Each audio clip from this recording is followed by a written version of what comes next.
బట్టతలతో బాధపడుతున్నారా? ఆధునితనమైన పద్ధతిలో hair transplantation చేయబడును. Face clinic, Hyderabad. Hi viewers, welcome to Suman TV.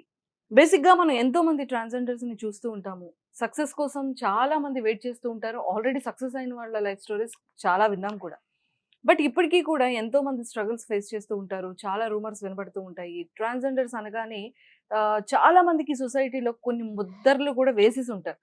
But 52 years age అలక్య గారు నాతో పాటు ఉన్నారు. సో అసలు ఆవిడ ఈ 40 ఇయర్స్ కెరియర్లో, ఈ 52 ఇయర్స్ కెరియర్లో తను ఫేస్ చేసే ప్రాబ్లమ్స్ కానీ, లేకపోతే తను సక్సెస్ అయిన మార్గం కానీ, అసలు ఆ లైఫ్ జర్నీని తెలుసుకోవడానికి నేనైతే చాలా ఎక్సైటెడ్గా ఉన్నాను. సో మీరెవరు కూడా స్కిప్ చేయకుండా అలక్య గారు ఫుల్ ఇంటర్వ్యూ వాచ్ చేసేసేయండి. హలో అమ్మా, అమ్మా, నమస్తే. నమస్తే అమ్మా. ఎలా ఉన్నారు? బాగున్నాను. సూపర్. నెల్లూరులో పుట్టారు. నెల్లూరులో పుట్టాను, ఓకే. నెల్లూరులో పెరిగాను, నెల్లూరులో చదివాను. ఏం చదువుకున్నారు? నేను inter first year. Inter first year వరకు చదువుకున్నారు, తర్వాత డిస్కంటిన్యూ చేస్తారు. డిస్టెన్స్. సో 52 ఇయర్స్ ఏజ్ కదా, అంటే చాలా మందికి ట్రాన్స్జెండర్ అనగానే, అంటే ఒక మెయిల్ కాస్త ఫీమేల్ గా కన్వర్ట్ అయ్యేటప్పుడు ఒక సర్టన్ ఏజ్ వచ్చిన తర్వాత వాళ్ళకి తెలుస్తుంది కదా. సో మీకు ఏ ఏజ్ వచ్చినప్పుడు తెలిసింది? మీకు ఎలా, అంటే మీరు ఎలా ఐడెంటిఫై చేసుకోగలిగారు? 9 ఇయర్స్ నుంచే మా హావభావాలు మారిపోతాయి. 9 ఇయర్స్ నుంచి. 9 ఇయర్స్ నుంచి ఎవరికైనా. అప్పటికి చాలా చిన్న పిల్లలు కదా, వాళ్ళకి ఎలా తెలుస్తుంది? అంటే మాకు తెలియకపోయినా చుట్టుపక్కల ఉంటారు కదా, చుట్టుపక్కల అమ్మ వాళ్ళు, పేరెంట్స్ కి అలా తెలుసు. వాళ్ళకి తెలిసిపోతుంది అనమాట. ఎందుకంటే జెంట్ చేసే పనులు మేము తక్కువ చేస్తాం, ఈ లేడీ చేసే పనులు ఎక్కువ చేస్తాం. పొరకు తీసుకొని ఇల్లు ఒడవటాలు, అమ్మళ్ళు బట్టలు ఆడబెట్టేస్తుంటే అవి తీసుకొచ్చి ఉతకడాలు, ముగ్గేయడాలు, అవన్నీ లేడీ పనులు ఎక్కువ చేస్తాం. ఓకే. జెంట్ పనులు అసలు చెప్పినా చేయం. మీరు 9 ఏజ్ నుంచి చేయడం మొదలు పెట్టారా? 9 years నుంచి చేయడం మొదలు. ఓకే. సో అంటే 9 ఏజ్ లో ఫస్ట్ మిమ్మల్ని గుర్తు పట్టింది ఎవరు? అంటే నేబర్సా, లేకపోతే ఇంట్లో అమ్మ వాళ్ళేనా? అప్పుడు ఎవరు గుర్తుపట్టలేదు. అప్పుడు ఎవరు గుర్తుపట్టారు? అనుకుంటున్నారు కానీ గుర్తుపట్టనివ్వలేదు. నేను జాగ్రత్తగా మలుచుకుంటున్నాను. అంటే మీకు అప్పటికే తెలిసింది? తెలుసు. ఇంకా కెరీర్ ఉంది కదా, మనకు లైఫ్ ఉంది కదా. మేము ఎక్కువ అన్నదమ్ములం. వాళ్ళు మంచి ఎడ్యుకేషన్లో ఉన్నారు, జాబులు చేస్తూ ఉన్నారు. అలాంటప్పుడు నా విషయం తెలిస్తే మా ఇంట్లో నన్ను ఏం చేస్తారనో, మా అమ్మ మా అన్నయ్య వాళ్ళు ఏమైపోతారో అని చెప్పని నేను కొంచెం జాగ్రత్తగా అలా ఉన్నాను. ఎంత ఏజ్ వరకు దాచగలిగారు? ఇంటర్ వరకు. ఇంటర్ వరకు అలాగే. స్కూల్లో ఎప్పుడు కూడా ఎవరు ఏడిపించడాలు కానీ? ఏడిపించడాలు ఏం లేదు. నేను ముందెళ్తుంటే వెనకాల కిండలు చేస్తున్నది, నేను ఇలా తినేసి ఇలా వదిలేస్తే. సో మరి ఆఫ్టర్ ఇంటర్ తర్వాత మీ జర్నీ ఎలా మారింది? అంటే మీ లైఫ్ టర్నింగ్ పాయింట్ ఉంటుంది. అంటే ఇంటర్ వరకు చాలా జాగ్రత్తగా, భద్రంగా, ఎవరికి తెలియనివ్వకుండా, డౌట్ రాకుండా, ఫ్యామిలీ కోసం, అన్నదమ్ముల కోసం దాచిపెట్టుకున్నారు కదా. మరి ఆఫ్టర్ ఇంటర్ తర్వాత ఎలా బయటపడ్డారు? నన్ను ఒక అమ్మాయి లవ్ చేస్తుంది, డీప్గా లవ్ చేస్తుంది. చాలా అందంగా ఉంటుంది. గాయత్రి అమ్మాయి పేరు. సో అప్పుడు ఇప్పుడైతే ఎక్కడ ఉందో తెలియదు నాకు. మ్యారేజ్ అయిపోయి ఉంటుంది, పిల్లలు కూడా ఉంటారు. అయితే నేను ఇంకొక అబ్బాయి సురేంద్ర అనే జెండ్ మీద నాకు క్రష్ ఉండేది.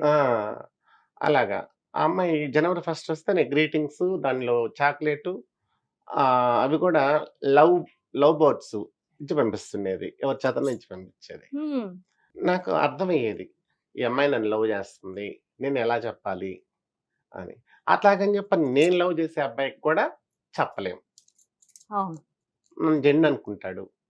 జెండ్కేంటి ఇలాంటి ఇప్పుడు జెండ్ కలిసిపోవడం, డబల్ టక్కర్లు, ఎంఎస్ఎంలు అలాగా అంటారు. అప్పుడంటే ఏం లేదు, కొజ్జ, 0.5 చెక్కగాళ్ళు, నపంసకులు అలా మా ఏజ్లో ఉండింది. ఇప్పుడు హిజ్రా, ట్రాన్స్జెండర్ అనే గౌరవమైన పదాలు ఇప్పుడు వచ్చాయి. అంతకుముందు ఎట్లాంటివన్నీ ఏమి లేవు. అది కూడా పోతాను కొజ్జా అనే ఈ భావంతో పిలుస్తుండేవాళ్ళు ఎక్కువగా. అందుకని నేను ఎవరికి, అటు ఆ అమ్మాయికి కానీ ఇటు ఆ అబ్బాయికి కానీ ఎవరికి చెప్పేది లేదు. కామ్గా నా మనసులో నేనే దాచుకుంటున్నాను. అప్పుడు మాది పాల వ్యాపారం. అందరికి మ్యారేజ్ అయిపోయింది, అన్నయ్య వాళ్ళకంతా. నేను ఇంకొక అన్నయ్య మాత్రమే ఉన్నాను. మా నాన్న నేను 8th క్లాస్లోనే చనిపోయారు. మా అమ్మ, మా అన్నయ్య, నేను ఉన్నాము. చాలా పేదవాళ్ళమి. పాల వ్యాపారం చేసుకుంటేనే తిన్నట్టు, లేదంటే ఉన్నట్టుగా అలాగ ఉన్నాము. అప్పుడు అమ్మకి చెయ్యి ఇరగడం, నేను పాల వ్యాపారం చేయడం మొదలుపెట్టాను. అప్పుడు మా ట్రాన్స్‌జెండర్స్ కొంతమంది కనిపించేవాళ్ళు. హ్మ్. అంటే పాల వ్యాపారం అంటే టోటల్‌గా మొత్తం తిరిగిపోయాలి. టౌన్‌లో మొత్తం తిరిగిపోయాలి. ఆ తిరిగిపోసే టైంలో కొంతమంది కనిపించేది. ఫస్ట్‌లో భయమేసింది నాకు. హ్మ్. వీళ్ళ కాడికెళ్ళిపోతే అమ్మేస్తారంట, బాంబేకి పంపించేస్తారంట అని చెప్పని అనిపిచ్చేది. తర్వాత తెలిసింది చాలా బాగా ప్రేమిస్తారు. ప్రేమిస్తే చాలా ప్రాణం ఇస్తారని చెప్పని తెలిసింది. అప్పుడు నేను వాళ్ళ దగ్గరికెళ్ళి చిన్న చిన్నంగా వాళ్ళ దగ్గరికెళ్ళి మర్యాదగా మాట్లాడటం అలాగా ఉన్నాను. వాళ్ళు కూడా చాలా బాగా ప్రేమించారు. తర్వాత కొన్ని రోజులకి వాళ్ళలోకెళ్ళిపోయాను. అంటే అమ్మ వాళ్ళకి చెప్పలేదు. అమ్మ వాళ్ళకి చెప్పకుండా ఇంట్లో నుంచి పారిపోయి వెళ్ళిపోయారు. హ్మ్. మరి ఆ తర్వాత ఎప్పుడైనా అమ్మ వాళ్ళు మిమ్మల్ని ఆ! వెతకడం అమ్మ రాలేదు. అన్నయ్యోళ్ళు ఎతుక్కుంటా వచ్చి హ్మ్. నేనున్న చోటుకొచ్చి నన్ను కొట్టి తీసుకెళ్లారు. ఇంటికి ఇంటికి తీసుకెళ్లారు. తీసుకెళ్ళిపోయారు. అంటే యాక్సెప్ట్ చేశారు ఇంట్లో. అహా! ఓహ్! వద్దు అని చెప్పని ఎంట్రుకలు కట్ చేసేసి ఇంటికి తీసుకెళ్లారు. హ్మ్. తీసుకెళ్ళిన తర్వాత ఇంతమంది ఉన్నాము. ఇలాగా ఎవరు లేరు మన ఇంట్లో. మేమెలాగా తిరగాలి విలేజ్‌లోను అని చెప్పని బాగా గలబా చేశారు. వాళ్ళున్నంత సేపు ఉన్నాను. వాళ్ళెళ్ళిపోయిన తర్వాత మళ్ళీ పారొచ్చేసాను. హ్మ్. ఇలాగ ఇక్కడుంటే నన్ను మళ్ళీ తీసుకెళ్తున్నారని చెప్పని బాంబేకెళ్ళిపోయాను. ఆ తర్వాత ముంబైకెళ్ళిపోయారు. ముంబైలో ఎన్ని సంవత్సరాలున్నారు? 3 సంవత్సరాలున్నాను. 3 సంవత్సరాలున్నారు. మళ్ళీ తర్వా తర్వాత ఢిల్లీకెళ్ళిపోయాను. తర్వాత ఢిల్లీకి అక్కడి వెళ్ళారు. నుంచి ఢిల్లీకెళ్ళిపోయాను. హ్మ్. ఢిల్లీలో 2 సంవత్సరాలున్నాను. హ్మ్. అక్కడి నుంచి హైదరాబాదొచ్చాను. బేగం హ్మ్. బజార్. హ్మ్. అక్కడున్నాను మా గురువు కాడ. తర్వాత నెల్లూరుకెళ్ళాను. తర్వాత నెల్లూరెళ్లారు. అప్పుడు నా రూపురేఖలు మొత్తం మారిపోయాయి. సర్జరీ చేపించుకోవడం. అంటే ఖచ్చితంగా సర్జరీ అనేది ఖచ్చితంగా చేయించుకోవాలంటారా? సర్జరీ అంటే చేయించుకోవాలి. మా హ్మ్. ట్రాన్స్‌జెండర్ అంటే కంపల్సరీగా చేయించుకోవాలి. చేయించుకోకుండా కూడా కొంతమందున్నారు. హ్మ్. అటని చెప్పని వాళ్ళు నకిలీ కాదు. హ్మ్. ఏదో సమస్యల వల్ల చేయించుకోకుండా ఉంటారు. కంపల్సరీగా చేయించుకోవాలి. హ్మ్. హ్మ్. మన రూపురేఖలు మారాలి అని చెప్పంటే సర్జరీ కంపల్సరీగా చేయించుకోవాలి. ఓకే. టెస్ట్ పెట్టించుకోవాలి. హ్మ్. అన్నీ మనం ఇంకా నేనైతే ఇంకా లేడీ మాదిరి. హ్మ్. అవయవాలు అవన్నీ మాత్రం లేడీ మాదిరి. అంటే చాలా వరకు ఏంటంటే బాడీలోని పార్ట్స్ అనేది పెరగడం కోసం ఏవో ఇంజెక్షన్స్ ఇవ్వడం వల్ల వాళ్ళకి పెరుగుతుంది. బాడీలో ప్రైవేట్ పార్ట్స్ అనేది అంటూ ఉంటారు. అది నిజమేనా? అంటే ఇంజెక్షన్స్ వల్లేనా? ఇంజెక్షన్స్ వల్లే. ఓకే. అప్పట్లో. అప్పట్లో. ఇప్పటి లేవు. ఇప్పుడు ఇంజెక్షన్స్ ఇప్పుడు అవి ఇంజెక్షన్‌లు లేవు, టాబ్లెట్‌లు లేవు. ఓకే. ఢిల్లీలో ఉండేది. సండే, మండే గోళీలని చెప్పని ఢిల్లీలో ఉండేది. హ్మ్. అప్పుడు మేము అవేసుకునేది. హ్మ్. ఇప్పుడంతా సర్జరీ.